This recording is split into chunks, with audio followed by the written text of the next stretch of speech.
Penelope Chatterton. Welcome to Awaken the Dream. My friends, I have a new friend that we know each other from somewhere and we're still working on it. Her name is Carla Priest. She is a nurse. She is a healing, holistic coach.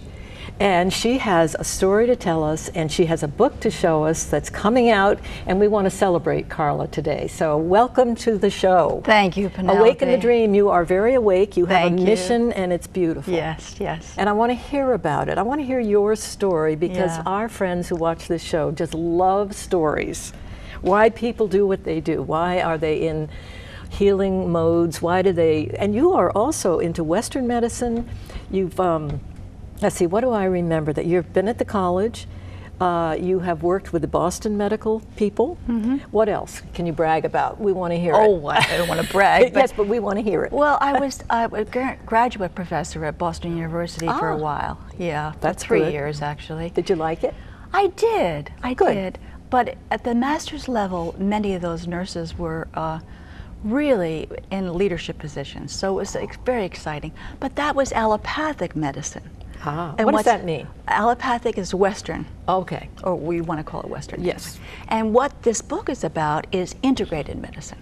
Okay. What happened was, why I wrote the book, is I fell ill myself. Oh. At 52, I was diagnosed with chronic kidney disease. Oh. And it was a result of a drug that I took in my 30s. Can you Oh, imagine? no. Here I am, a nurse, knowing all that I did know, Yeah. but not recognizing that certain tests weren't done at the certain times.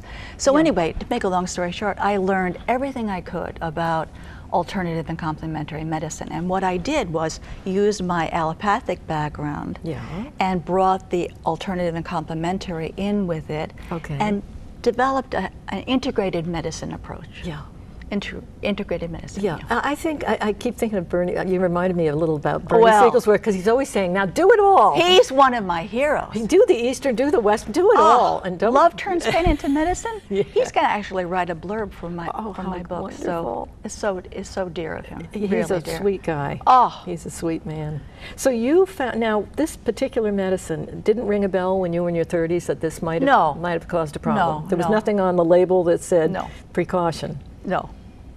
Well, there wasn't something on the label, but what happened was I took the precautions as a nurse, got my tests done and all the rest of it, but what happened was one of the other tests I didn't know about, and the doctor failed to do that. So anyway, listen, yeah. it's a long story, it's in the past. It is. And what happened was, it was a gift. I mean, it's terrible to say chronic kidney disease is a gift, but it is. Of course. In the sense that it helped me discover how to heal. Yeah.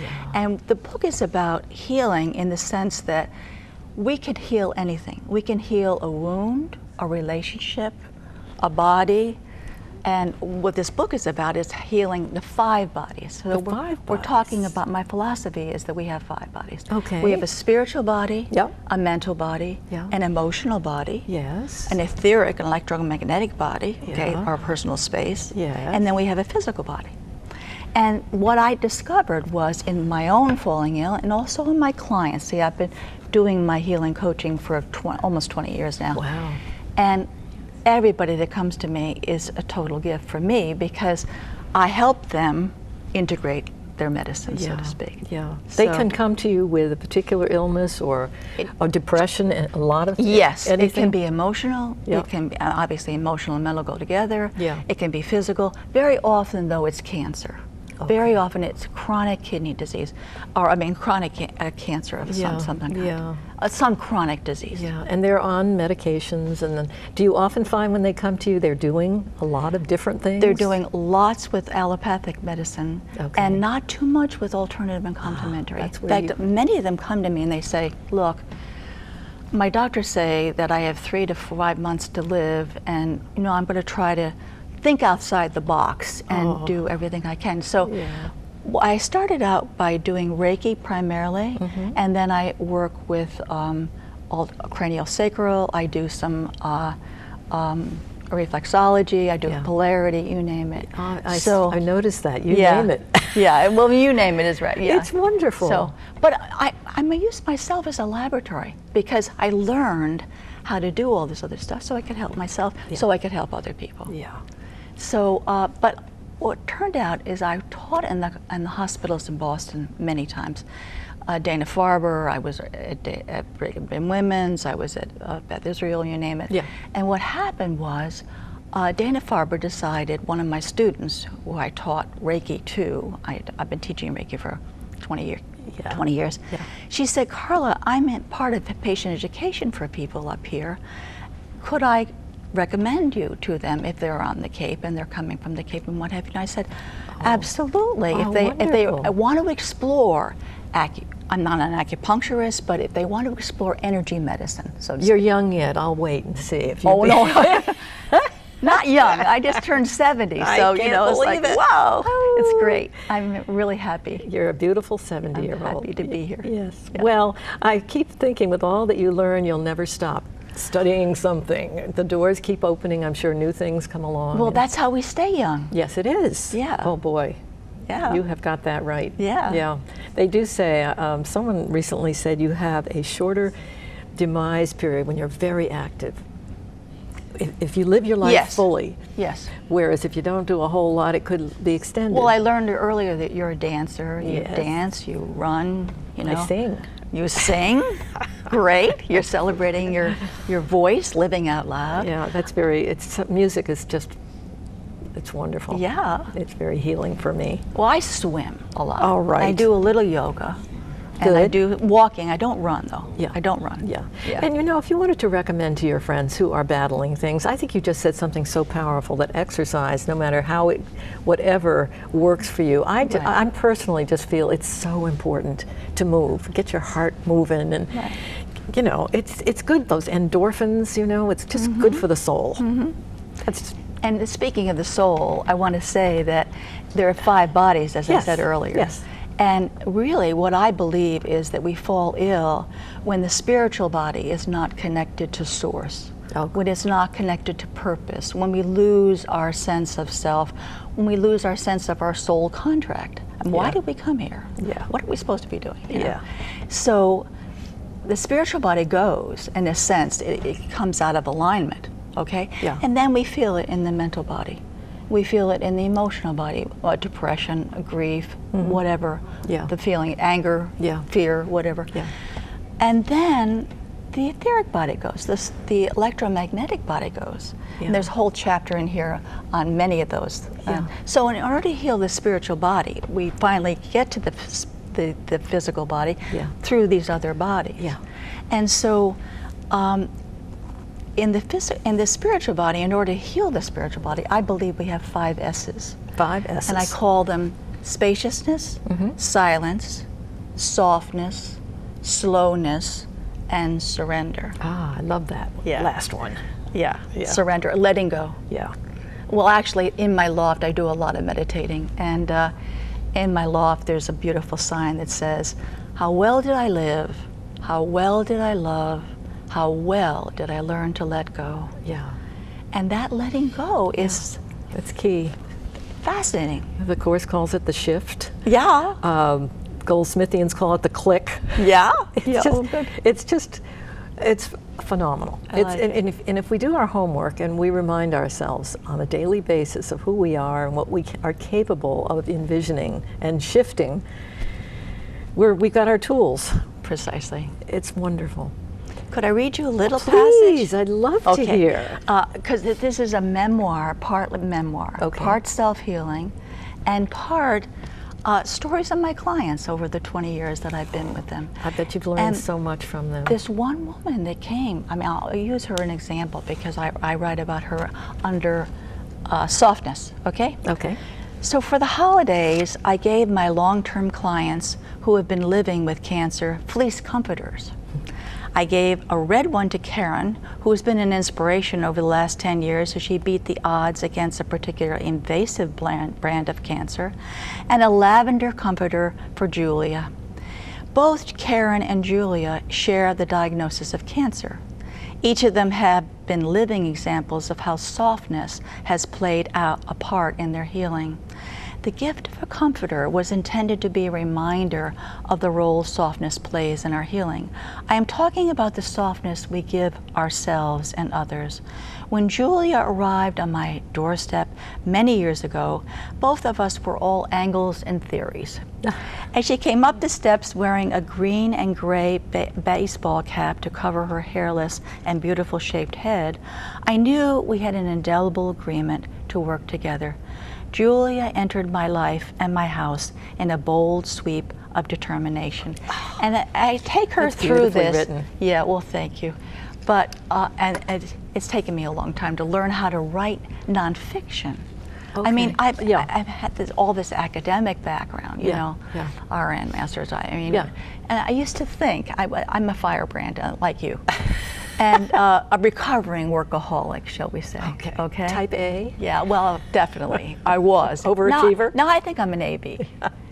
But I used to go around getting these degrees and getting these big jobs and all the rest of it, and placing my ladder against the wall, and climbing to the top, achieving whatever it was I was supposed to achieve at the time, and then realizing when I got to the top that was against the wrong building. The ladder was against the wrong building. So I learned very quickly when I fell ill at 52 that I really had to get off the racetrack. You know, I was building a curriculum vitae. What curriculum means? Curriculum means a vitae, a resume. Resume. Okay. Yeah. Curriculum means the racetrack. So I had to get off the curriculum vitae path and really develop a life curriculum. And that's what I've done by healing both myself and others through my own healing. Yeah. So. You know, one of the themes on this show that's a constant, which you're reminding everyone that's watching this program, is everyone does have a special something to do, and it will just unfold. You've got all these periods, the blue, the pink, and all of them are necessary to unwind and all of a sudden to unravel the ultimate mission. And all of yours paid off. You learned. I mean, we go down these detours and, what you did was right at the time, but then, time to try this, and then it's just a wonderful journey. But isn't it great to have a mission? Well, I mean, yes, absolutely. And everything pointed in that direction Keeps you ultimately. healthy. Yeah, But I mean, for example, as a nurse, when my children were being born, I taught natural childbirth and went through the natural childbirth and all the rest of it. I love nursing for that reason, because you can parlay it into anything that's going on in your own life story. And then I went from there to teaching. I started teaching at 3 level, and then the 4th level, and the graduate level, and you know, as you learn, you kind of move ahead. So. And then as I got older, believe it or not, I was into public health, and I was director of public health in Bedford, Mass. In Bedford, for 12 years. 12 years. It was fascinating. Was it? This has got a public health message too, though. The public health message is the 4th leading cause of death is properly prescribed and properly taken drugs, and that's exactly what I did. Properly prescribed. Properly prescribed. Exactly, and properly taken. That's the 4th leading cause of death in this country. Wow. So big pharma is... I believe it. Yeah, definitely. So in public health, my public health role, though, I was doing a lot of hazardous waste management. I was running the school health nursing program. We had many nurses. We did a lot of outreach for the youngsters and their families and what have you. It was very, very interesting. And then, of course, all the vaccination clinics and all that stuff. So we did a lot. You have learned so much. Yeah. And then you're at the college, or you were? Then I got older, right? You did. So I decided. How dare you? I'd try to run the gerontology program, and I did for 3 years. They called it the Center for Successful Living, and I kind of like that. That's wonderful. The Center for. And what did you do there? Well, I brought in a lot of speakers and ran AARP programs per se. I mean, AARP speakers came. And we had people like Ted Kennedy came, and way back, wonderful. all the people that were involved with outreach, elder services on the Cape, all the Council on Aging, you know, all that. And so I got to know the Cape really well because I hadn't lived on Cape. I've lived on Cape for 22 years now. Oh, have you? Yeah. So before I came, I was doing all this professional work. Yeah. And I mean, professional work here obviously was an outcry, but what happened was I was going 100 miles in a 55-mile lane. And I got to the Cape and I said, oh, I'm not sure I like it here because I had to slow. You can't go fast down you had here. To, you had to go slow. And it's interesting, I read the chapter about slowness because when I first came here, I was coming off this, you know, Commissioner of Health stuff and big job, you know, 24/7 practically. 17 people on my staff and all the rest of it. And then I got to the Cape and my husband said he wanted to move here, and I was kind of dubious. I didn't know whether I'd find the job that I really wanted, and I didn't right off the bat. But I learned how to slow down a little bit, and let that firebrand piece. But I was still pumped up. I used to call the Cape the parochial peninsula. Can you believe that? Have you noticed in the last 22 years how snobbish that was? Yeah, how much faster we've gotten? More people? I'm afraid. I'm afraid too. Yeah. What are we going to do? Yeah. Move somewhere else? Find another island? Well, what I have I live in an island. We have a sanctuary on a pond. And that's where I have a treatment center in my house. I want to hear about it. It's the Sunlight Wellness? Sunlight Wellness. That's the name of the practice. Okay. But my practice is really, it's a business, but it's more of a practice in the sense that I have people come in and to the treatment center, and when they see me for 2 hours. And usually, and so I can deal with the spiritual, the mental, the emotional, etheric, and physical. You really bodies. get to know them. Absolutely. Yeah. And so when the first hour we do the assessment, much like I was doing with you with your hand that was just recently operated on. I mean, you know, we just get to know what were their stresses and what brought them to this place of either disease or illness or impairment or whatever it was. And invariably I find, particularly with my cancer clients, that 2 to 3 years before then, the stresses in their lives were so huge that obviously the triumvirate of the 5 bodies were affected in that order. And so the second hour, they go on the treatment table, the massage table, and I actually do tailor-make that process. I'm not a massage therapist, but I do all the energy work that's involved. So I call it kind of the vibrational medicine piece. Yeah. Oh, that's beautiful. Yeah. They leave glowing. And I bet they're encouraged. I bet they have someone that really understands and they can contribute and they're can not work just with. seen for, you know, 5 minutes or something like that. I know. Now, what's happened with writing the book, I mean, it's taken me 7 years to see clients and also teach, because I've been teaching many years, usually at Nauset Adult Ed, but also at the college and what have you. So, I've taught it. I know you did. Yeah. Yeah. Okay. What did you teach? A Course in Miracles. There it is. I wonder if that's it. Maybe that's where you know me from. Maybe. Because we recognized it immediately. I know. Yeah. So where are you going to have this book signing?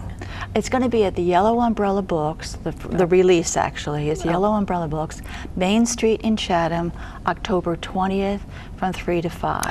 I bet you're excited. It's going to be a real party. I'm going to have lots of sunflowers out there. I'll have some champagne. I'll have a little bit of apple bubbly for people. Wonderful. And, you know, cheese. And many people have been asking me, because I've taught over 1,000 people in terms of Reiki, alternative complementary. Goodness, I'm not surprised somehow. But they've been asking me, Carla, when is this book going to be done? You know, well, I've been pregnant with it for 7 years, and finally, thanks to actually Anne LeClaire and Joan Anderson, have been really helpful to me. And actually, they wrote blurbs on the back of it. I mean, they're on their 5th and 6th and 7th books. Do you ever feel a book is done? Did you struggle with, have I really done? Well, good question. because I've read this again since it's come off the press. Harvard University, Harvard.com is where you can buy it, actually. Okay. You can also buy it at Amazon and Barnes and good to Noble. know. Pretty soon that'll be up. Yeah. But yeah, I just couldn't believe how much help my writing group was. I was a part of a writing group called, I still am, Bass River Revisionists. And these are all English teachers and people that have written poetry. They're beautiful, beautiful, talented people.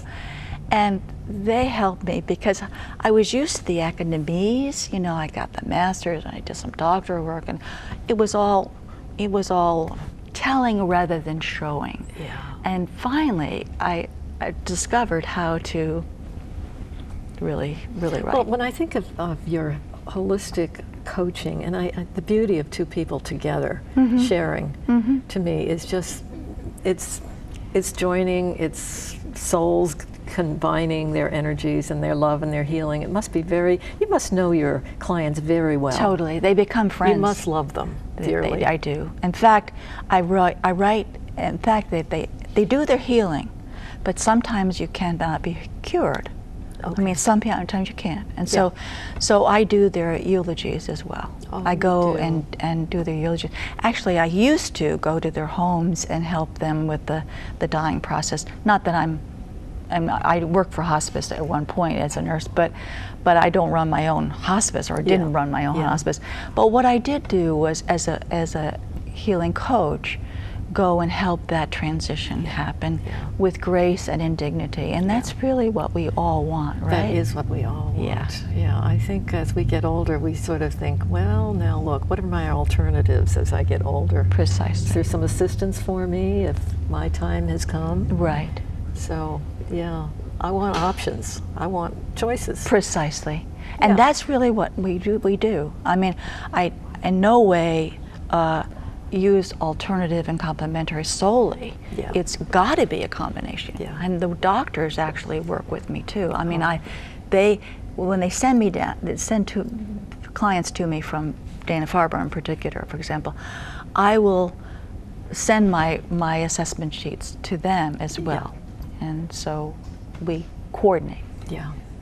So you're growing in your own field, and you've got something to keep you very alive. Your chemistry must just love what it's doing.